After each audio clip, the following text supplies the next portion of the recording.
Terrorists occupy homes, farm on displaced residents' land. Heavy rain destroys 250 homes in Katsina village. Vietnam-bound man excretes 88 cocaine wraps in Abuja. On all the international scene, South Africa deports 95 Libyans from suspected military camp. A very good evening and welcome to the news update on Trust Television. My name is Sagir Ibrahim.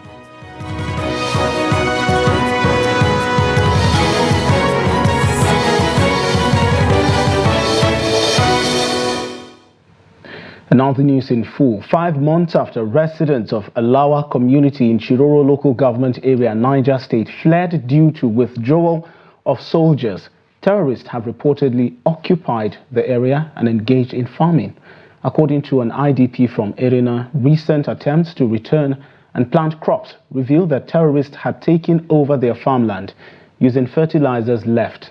Many homes were destroyed or occupied by the terrorists. The Niger State Commissioner for Homeland Security, Brigadier General Bello Abdullahi Mohammed, retired, had earlier confirmed the military's withdrawal as a strategic decision. Efforts to reach him for comment on the current situation were unsuccessful. While residents noted that since the troop withdrawal in April, terrorists have taken control of multiple communities including Alawa, Jalako and others, cultivating the land and occupying homes. They have called on state and federal governments to take decisive action to restore their security and enable their return. SP Wasiu Abiodun of the Niger State Police Command assured that security agencies are working with the military to facilitate the return of displaced persons and conduct counter-insurgency operations in the area. And joining us via telephone to speak on the development is Trust TV's Abubakar Akote. Good evening, Akote. Welcome to the news update. It's been, 5 months since we last had a conversation about any development from Alawa. I remember the last time we spoke, you were talking to us about how an abduction had happened that evening. But however, paint us a clearer picture of why we are hearing these developments now. Currently, going by the climate, rainy season is gradually moving to an end. We are in August now, and there are people that have been in IDP camp for the past 6 months, which probably they ought to have done something for themselves on their farms, decided to check on their community to see if the community is now safe for them to return so that they have something doing.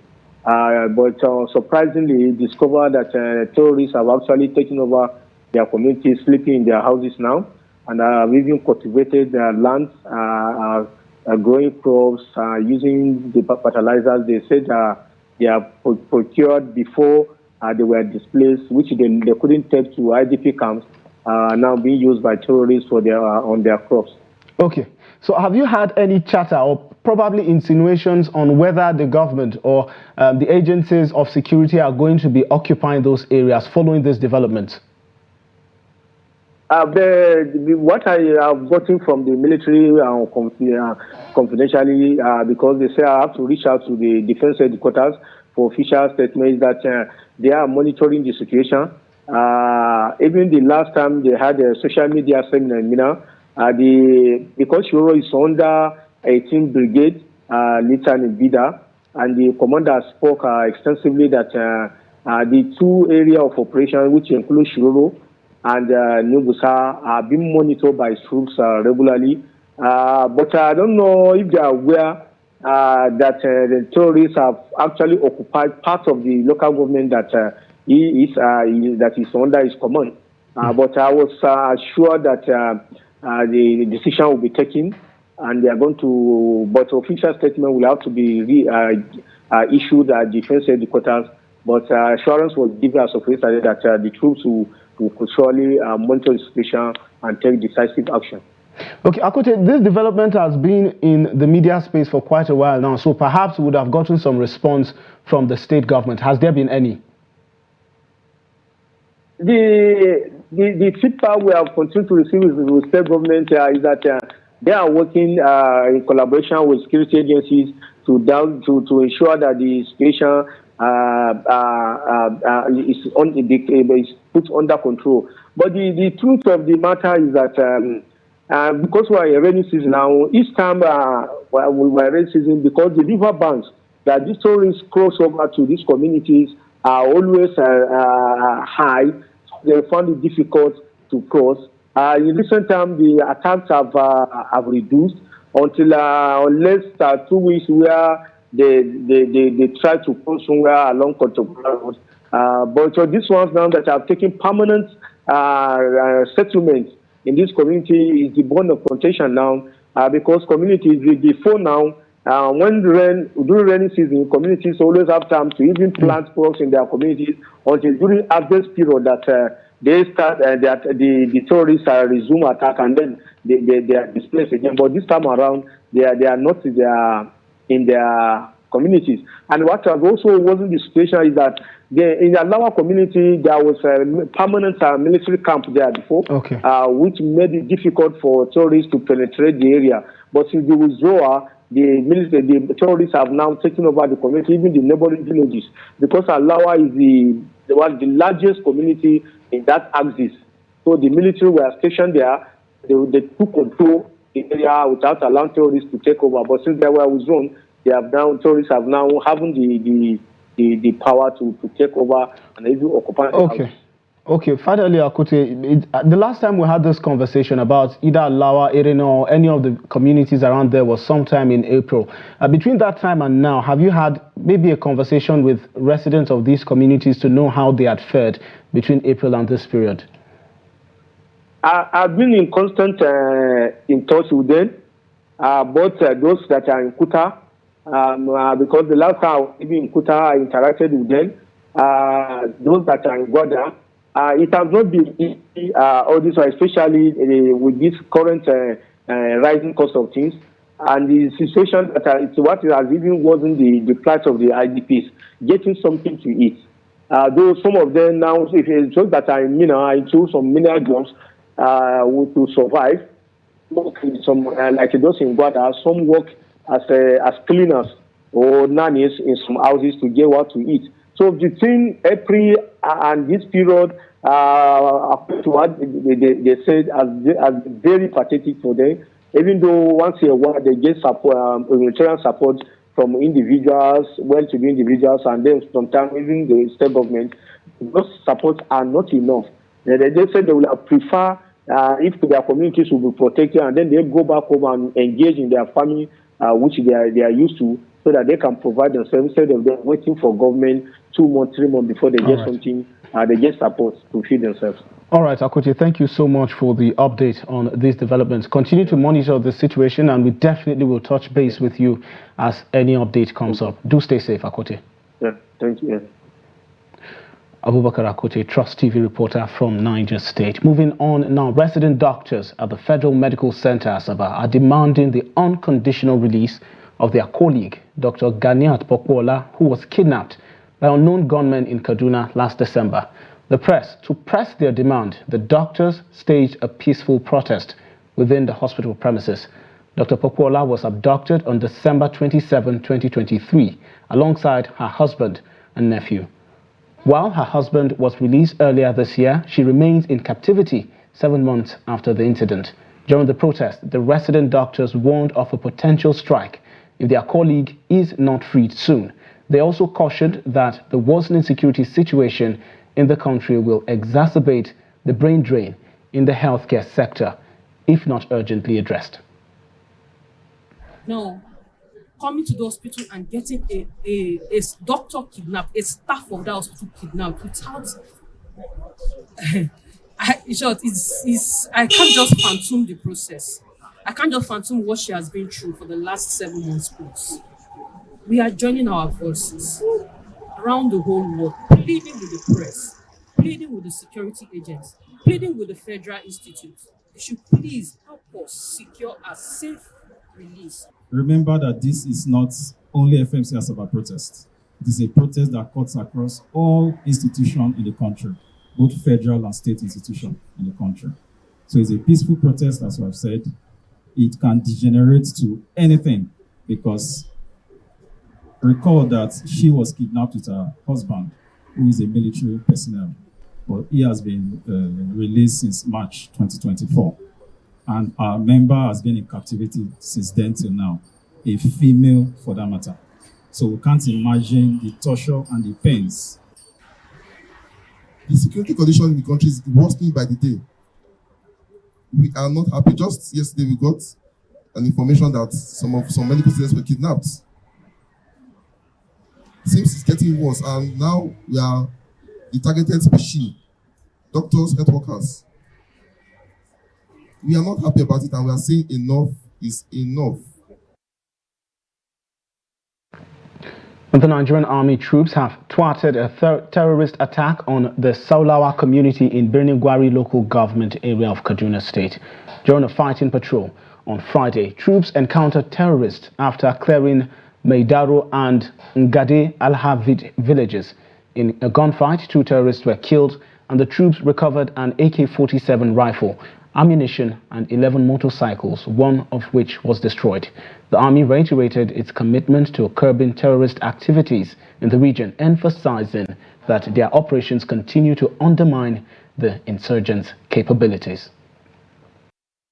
And to the cost of living in Nigeria, following recent nationwide protests, residents of Jos, Plateau State, are lamenting the rapid increase in goods prices. The protest, driven by concern over the high cost of living and national insecurity, have led to heightened economic pressures in the state. Trust TV's Ado Musa brings details. Residents of Jos report a dramatic increase in food prices following a 10-day protest in the state.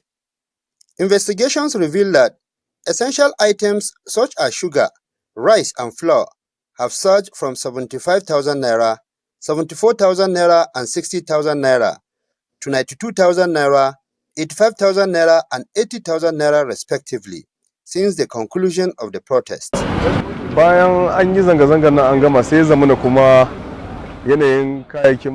After the conclusion of the protest, prices of food items continue to increase. We just don't understand whether the problem is from the government or the business owners. This is our major problem at the moment. I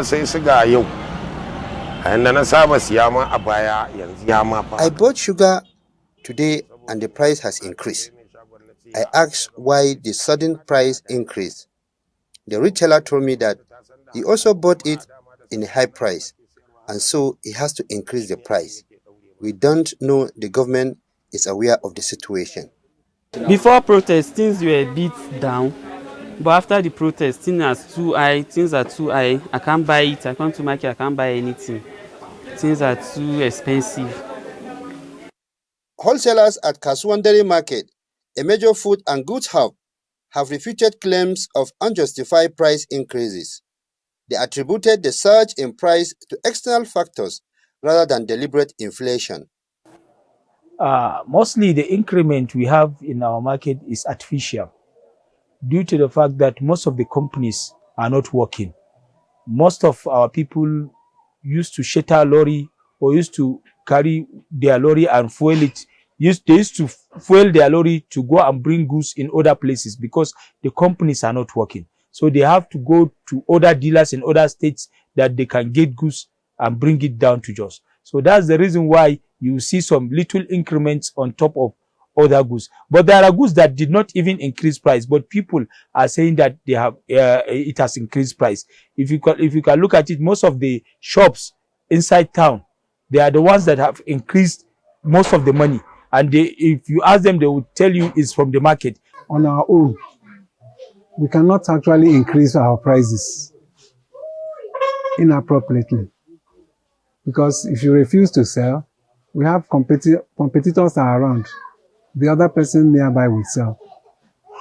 The price increases is coming right from the manufacturers. And it is translating. If we buy, we add up the price increases. So it's not something that somebody can stay in a shop and determine how much he is going to sell.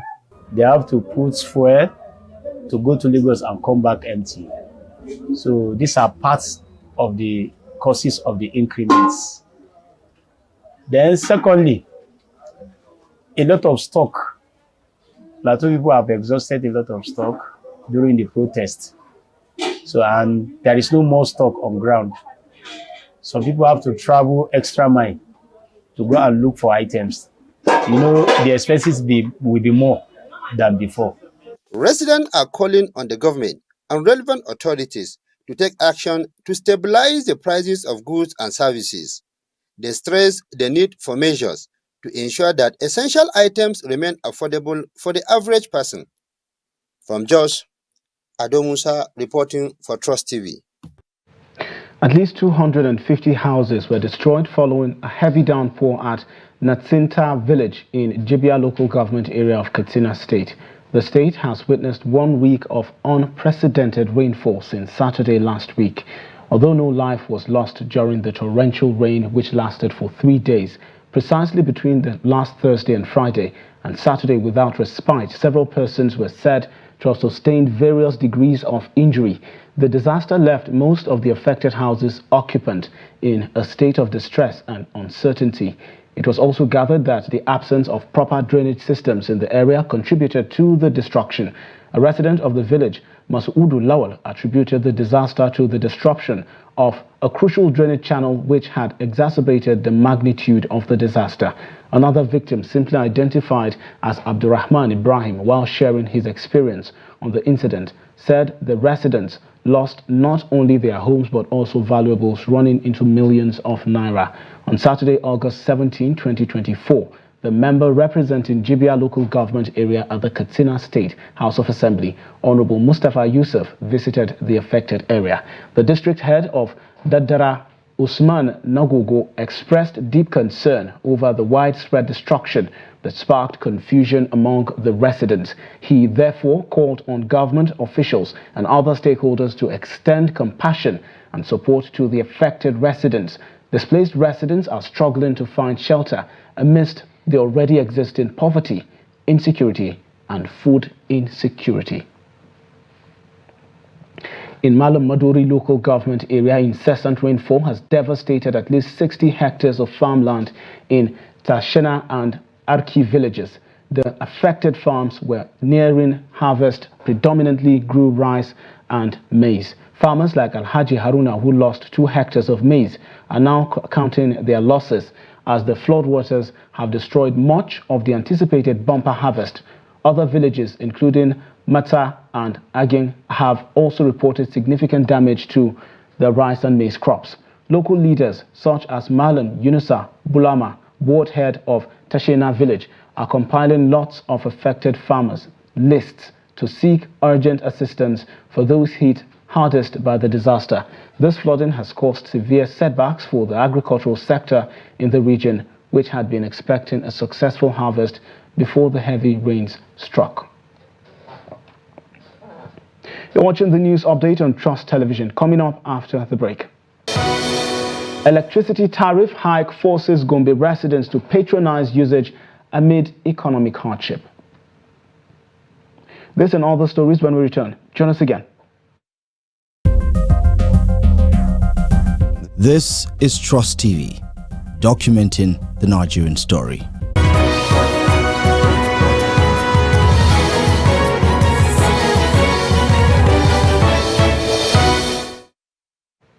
You're watching the news update on Trust Television. Here's the headlines again.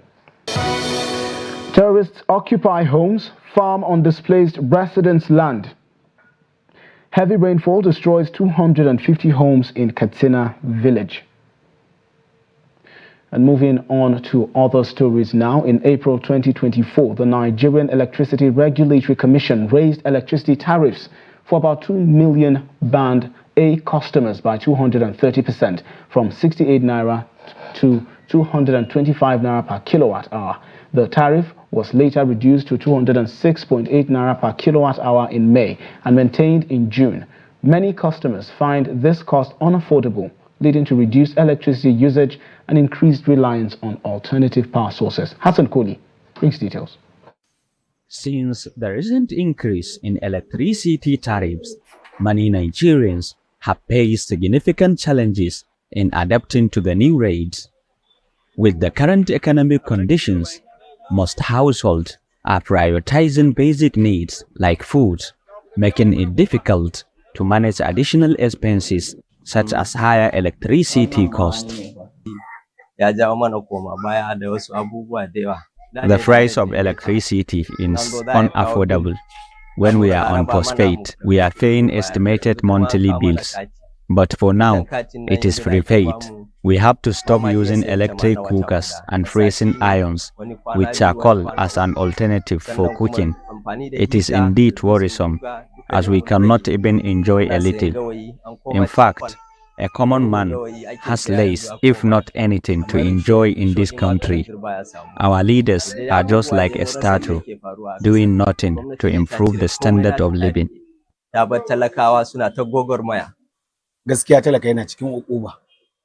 The issue of electricity tariff is not fair on the common man, because we are already dealing with the incessant inflation. For instance, previously, with 1,000 naira, one could enjoy electricity for days depending on usage. But for now, with 2,000 naira, one will hardly enjoy more than 3 days, because there are just 9 units.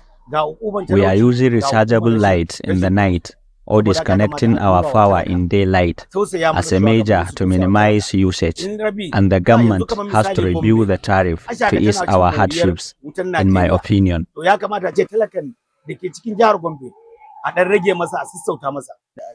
Businesses reliant on electricity are forced to raise prices for their goods and services to maintain profitability due to the increased tariff. Many are also turning to alternative power sources to manage the high cost. I used to charge people's phones for commercial purposes. When I first ventured into the business, I started with electricity. However, customers are often complaining about how their phones are not fully charged in my shop, and it is solely because of the unreliability and hike in the price of electricity here. To retain my customers and sustain my business, I installed solar energy as an alternative source of power. The electricity is somehow not affordable to me and many business owners. Following the federal government's decision to end electricity subsidies for Band A customers, Nigeria's House of Representatives has directed a reversal of the tariff increase. This issue, along with rising hunger, sparked a nationwide protest on August 1st. The implementation of this directive is still pending. From Gombe, Hassan Koli reporting for Trust TV. And the National Drug Law Enforcement Agency has arrested a Vietnam-bound businessman, Paul Okwi Mbaduha, at the Nnamdi Azikiwe International Airport in Abuja. The 54-year-old was apprehended on August 12, 2024, after testing positive for cocaine ingestion.